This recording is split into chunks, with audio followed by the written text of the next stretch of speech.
នារីម្នាក់នឹងគាត់បានលួចក្បត់ប្តីរបស់គាត់ទៅជួបជាមួយនឹងសហាយចាស់ដែលលោកតាចាស់ហ្នឹងគាត់មានអវ័យ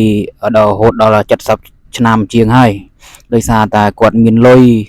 អញ្ចឹងគាត់បានបបួលនារីជាប្រពន្ធរបស់គេហ្នឹងទៅ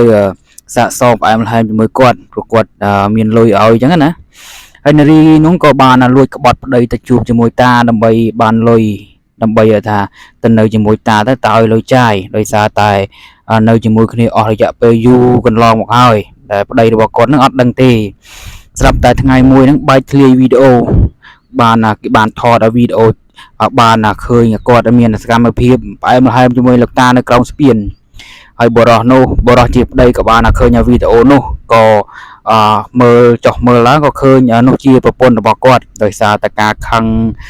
របស់គាត់ខ្លាំងពេកគាត់ក៏បានទប់អារម្មណ៍ខ្លួនឯងមិនបានរបៀបថាអារម្មណ៍របស់មនុស្សប្រុសដែលឃើញប្រពន្ធរបស់ខ្លួនមានសហាយគឺអារម្មណ៍ឆេវឆាវហើយក៏បានឈានរហូតដល់សម្លាប់ប្រពន្ធខ្លួនឯងឲ្យស្លាប់បាត់បង់ជីវិតតែម្ដង